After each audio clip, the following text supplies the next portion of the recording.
Tout a commencé à 2h34 du matin. Un dispositif de frappe avant l'aube.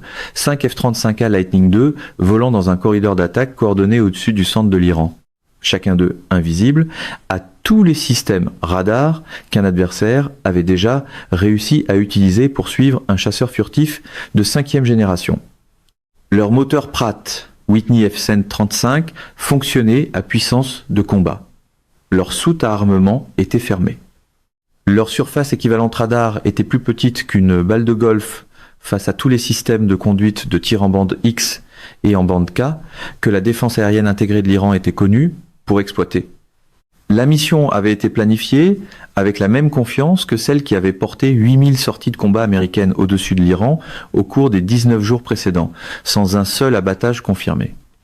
La furtivité du F-35 fonctionnait, les pilotes savaient qu'elle fonctionnait. Les planificateurs de mission qui avaient conçu le corridor d'approche savaient qu'elle fonctionnait. Et 38 secondes après que le dispositif de frappe est entré dans la zone de destruction que l'Iran avait passé 19 jours à préparer précisément pour ce moment, les récepteurs d'alerte radar dans les 5 cockpits n'ont rien signalé. Pas parce qu'il n'y avait aucune menace, mais parce que la menace n'utilisait pas de radar. Et le bouclier invisible que l'armée de l'air américaine avait consacré 7 000 milliards de dollars à bâtir sur 3 décennies venait d'être dépouillé. Pas par un meilleur radar, pas par un missile plus puissant, pas par une technologie que l'Iran avait inventée, mais par la patience, par le silence et par une doctrine tactique qu'un opérateur radar chinois avait utilisée contre un avion espion américain U-2 pour la toute première fois le 9 septembre 1962, 64 ans avant qu'elle soit déployée contre l'avion de combat le plus avancé de l'histoire humaine dans le ciel du centre de l'Iran. Revenons maintenant au 28 février 2026, à l'heure zéro de l'opération Epic Fury. Parce que ce que l'Iran a fait dans la nuit du 19 mars n'a pas commencé le 19 mars.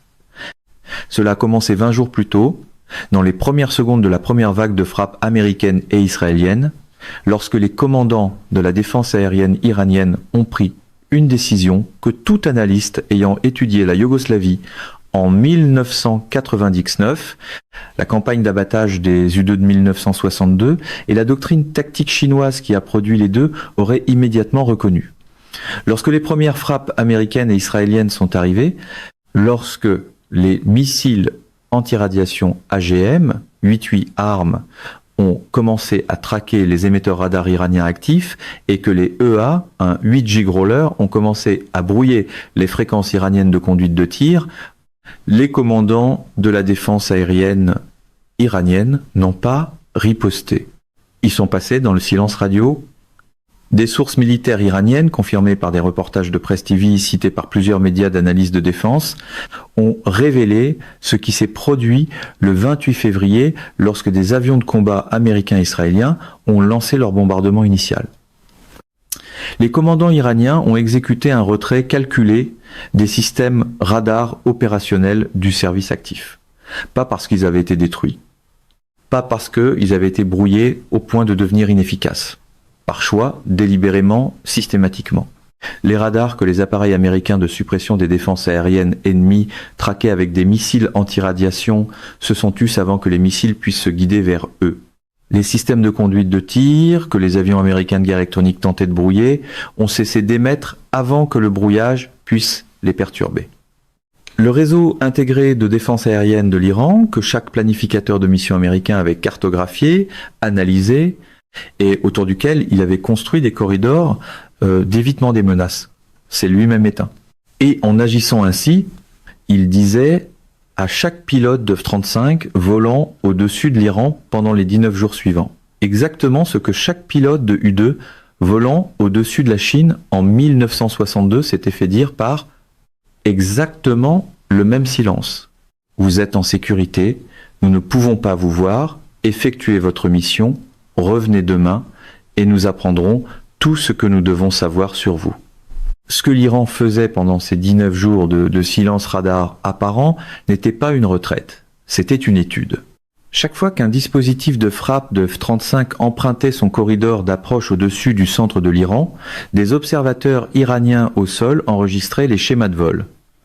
Des yeux humains, des capteurs optiques et des capteurs infrarouges passifs qui n'émettait rien et ne révélait donc rien à aucun système américain de guerre électronique, notait les caps d'approche, les profils d'altitude, les relèvements précis que les pilotes de F-35 choisissaient lorsqu'ils entamaient leur passe de livraison d'armes, les angles d'aspect auxquels les appareils étaient les plus exposés, leurs flancs et leur secteur arrière, là où la surface équivalente radar du F-35 est nettement plus grande que dans son aspect frontal.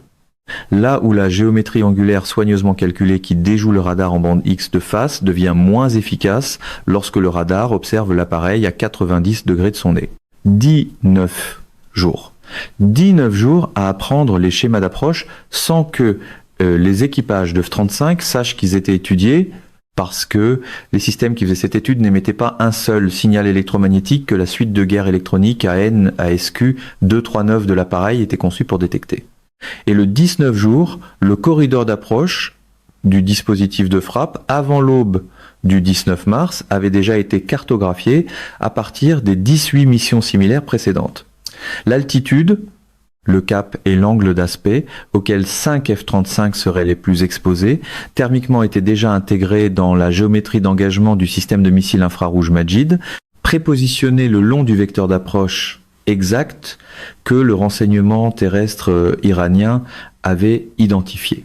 Les opérateurs ont alors activé non pas le radar, mais les capteurs infrarouges, les autodirecteurs passifs à chaleur, les systèmes que le récepteur d'alerte radar du F-35 était complètement architecturalement, par conception, incapable de détecter. Parce que le récepteur d'alerte radar surveille les émissions électromagnétiques et qu'un capteur infrarouge passif n'en émet aucune. Parlons maintenant de ce qu'est réellement le système Majid, parce que c'est ici que l'histoire devient plus alarmante, et non moins lorsqu'on comprend la physique précise en cause.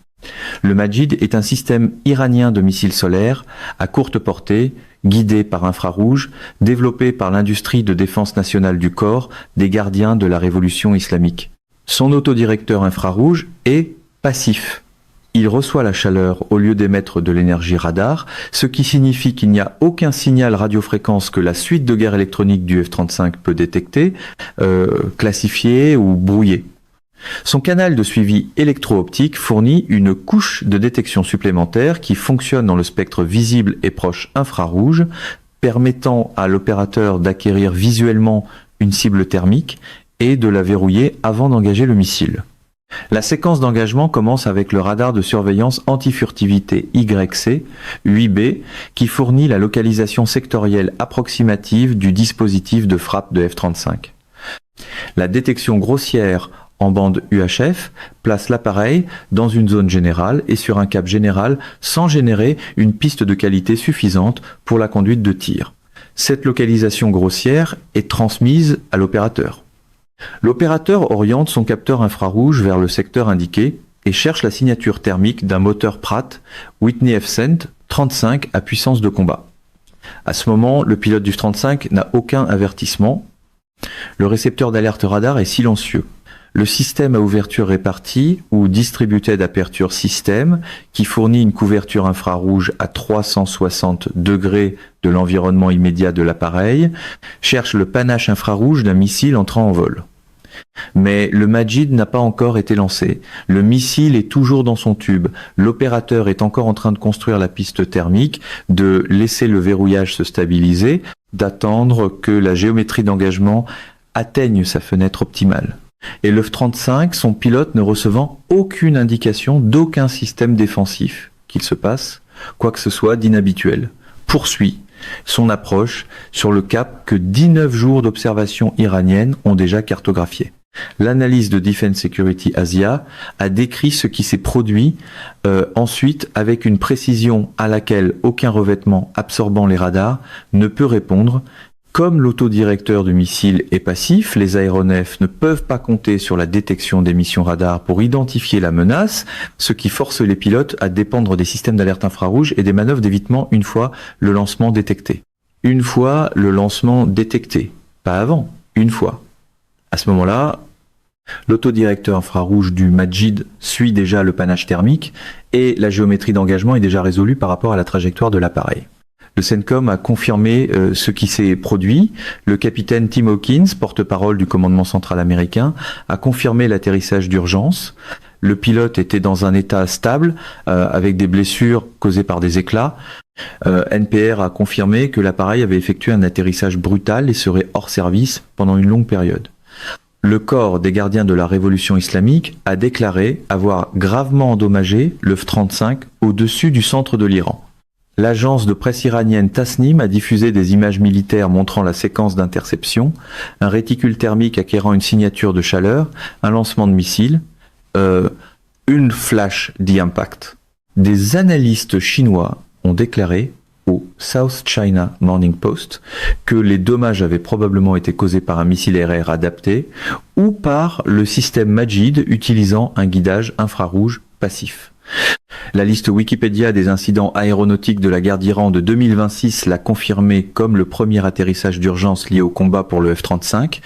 Ali Vaez, directeur du projet Iran l'International Crisis Group, l'a dit à Al Jazeera avec des mots que chaque opérateur de F-35 dans chaque force aérienne sur Terre traite depuis ce moment. Ce serait important, non pas parce que cela signifie que la furtivité devient obsolète, mais parce que cela montrerait que même un F-35 n'est pas invulnérable dans un environnement de défense aérienne dense et adaptatif. Dense, adaptatif. Ces deux mots sont la définition opérationnelle de ce que l'Iran a construit pendant 19 jours de silence délibéré, documenté et patient. Et le 19 mars 2026, à 2h50 du matin, au-dessus du centre de l'Iran, cet environnement dense et adaptatif a trouvé 5 F-35 que leur propre système leur disait invisibles. Mais voici ce que l'histoire du 19 mars ne vous dit pas. Et voici pourquoi le titre parle de 5 avions exposés plutôt qu'un avion touché. Parce que ce qui s'est produit au cours de ces 6 minutes n'était pas un engagement isolé.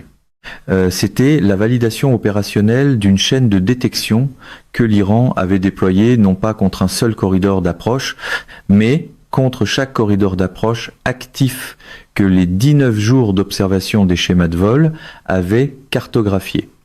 L'analyse d'Eurasian Times sur les pertes aériennes du conflit a explicitement noté que la détection et l'engagement d'avions furtifs F-35 indiquaient la possibilité que l'Iran ait utilisé des radars chinois YLC, 8B et YLC, 8E avancés, mobiles, en bande UHF et à surveillance 3D.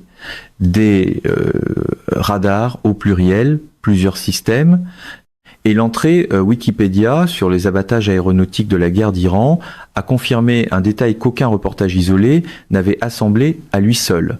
Le 20 et 1 mars, au moins 5 aéronefs stationnés dans des aéroports ont subi des dommages lors d'attaques iraniennes. 5 dans une seule fenêtre opérationnelle.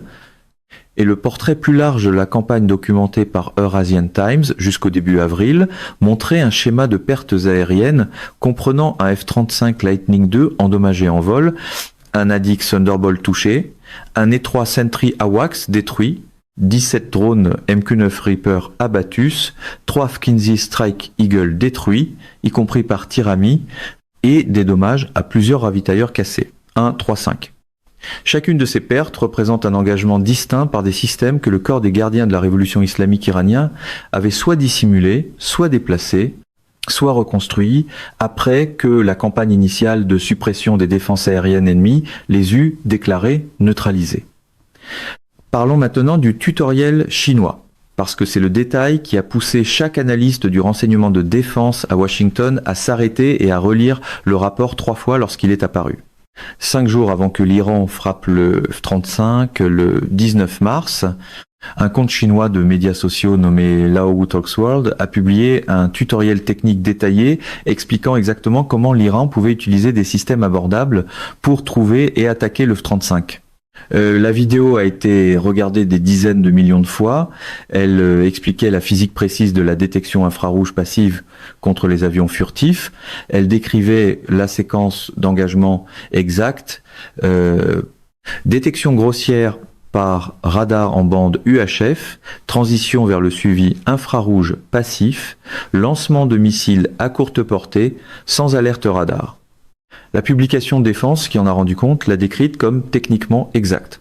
Et le 19 mars, 5 jours après que le tutoriel eut circulé auprès de dizaines de millions de spectateurs chinois, l'Iran a exécuté exactement la séquence d'engagement décrite par le tutoriel contre un F-35A opérant au-dessus du centre de l'Iran dans un dispositif de frappe avant l'aube. Dans les cercles en ligne chinois, le moment a été qualifié de prophétique. C'était pas une prophétie, c'était un cours accéléré. Et la question de savoir si l'ingénieur chinois qui a publié le tutoriel agissait de façon entièrement indépendante, ou si le contenu reflétait le même transfert de connaissances qui avait livré le système radar YLC, 8B à l'Iran 4 semaines plus tôt, est une question à laquelle aucune agence de renseignement n'a publiquement répondu. Ce qui rend le rôle du YLC, 8B si structurellement important dans cette histoire, c'est qu'il n'avait pas besoin d'être l'arme qui a endommagé l'appareil. L'analyse de Defense Security Asia a expliqué précisément le rôle du YLC 8B dans la chaîne de destruction. Une fois les cibles détectées, le YLC 8B peut transmettre des données de suivi haute fidélité au réseau intégré de défense aérienne de l'Iran, permettant à des systèmes comme le Bavar 373 et le S-300 d'optimiser la géométrie d'engagement, l'allocation des missiles et la probabilité d'interception contre des attaques complexes à axes multiples. Le YLC 8B est l'observateur, le système de désignation de cible, le premier maillon de la chaîne qui commence par détecter où se trouve approximativement le F-35 dans les fréquences en bande UHF, où la géométrie furtive est moins efficace, et se termine avec un opérateur Majid qui construit un verrouillage thermique sur la tuyère d'échappement de l'appareil dans le secteur que le YLC 8B a déjà identifié. L'analyse de Defense Security Asia l'a décrit comme l'un des rares radars au monde pouvant détecter et suivre en continu un avion occidental de 5e génération à longue portée, en continu. Pas occasionnellement, pas dans des conditions favorables, en continu. Et en continu signifie que pour chaque corridor d'approche emprunté par un F-35 au-dessus de l'Iran, chaque passe de livraison d'armes qu'il effectue, chaque cap de sortie qu'il prend après le largage des armes, le YLC 8B, construit une image de piste persistante qui réduit l'incertitude dans le secteur de recherche de l'opérateur IRST, passant de 360 degrés de ciel à un relèvement précis, une bande d'altitude précise et une fenêtre temporelle précise. Il transforme la recherche impossible d'un opérateur de capteur infrarouge passif en une recherche gérable. Et il le fait sans que le système de guerre électronique du F-35 ne détecte une quelconque partie du processus, parce que les émissions en bande UHF du ILC 8B ne se trouvent pas dans la plage de fréquence que l'AN ASQ 239 a été conçue pour classifier comme menace de conduite de tir. La faille du F-35 que l'Iran a exploité le 19 mars n'est pas un défaut de fabrication. Ce n'est pas un bug logiciel. Ce n'est pas quelque chose qu'une équipe de maintenance à l'usine de Lockheed Martin à Fort Worth a omis de corriger. C'est une contrainte physique inscrite dans chaque avion furtif de 5e génération, jamais construit par n'importe quel pays, dans n'importe quel programme, à n'importe quel coût. La technologie furtive, les matériaux absorbant les radars, le façonnage angulaire, les soutes internes à armement, la gestion soigneuse des émissions électromagnétiques déjouent le radar. Plus précisément, elle déjoue le radar dans les bandes de fréquences que les matériaux et la géométrie ont été conçus pour contrer. Elles ne font rien contre la signature infrarouge du moteur qui donne à l'appareil ses performances. Le Pratt Whitney F135 produit 43 000 livres de poussée avec post-combustion contre la température de fond de 220 Kelvin de la haute atmosphère. Le différentiel thermique entre la tuyère d'échappement de l'appareil et l'air environnant n'est pas un signal subtil. C'est une signature brillante, chaude et traçable qu'un capteur infrarouge, passif suffisamment sensible, peut acquérir à des distances mesurées en dizaines de kilomètres lorsque l'appareil fonctionne dans les conditions thermiques d'une mission combat à des réglages de puissance opérationnelle. Les concepteurs du F-35 le savaient, ils ont réduit la signature thermique arrière en façonnant la tuyère d'échappement, en appliquant des revêtements de barrière thermique au canal d'échappement, en dirigeant le flux d'air pour réduire la ligne de visée directe vers la face de la turbine. Ces mesures réduisent la signature, elle ne l'élimine pas, parce que réduire à zéro la signature thermique d'un moteur produisant 43 000 livres de poussée exigerait d'éteindre le moteur, et un F-35 moteur éteint n'est pas un chasseur furtif, c'est un débris. La faille se trouve dans chaque F-35 en service aujourd'hui. Les 3 variantes, le F-35A exploité par l'armée de l'air américaine et 13 nations alliées. Le F-35B à décollage court et atterrissage vertical utilisé par le Marine Corps des États-Unis, la Royal Air Force et la Royal Navy. Le F-35C embarqué opérant depuis les ponts d'envol de la marine américaine. Chacun d'eux porte le même moteur Pratt Whitney FCN 35, produisant la même signature thermique contre la même haute atmosphère froide, visible à la même catégorie de capteurs infrarouges passifs que l'Iran a déployé contre le dispositif de frappe avant l'aube du 19 mars.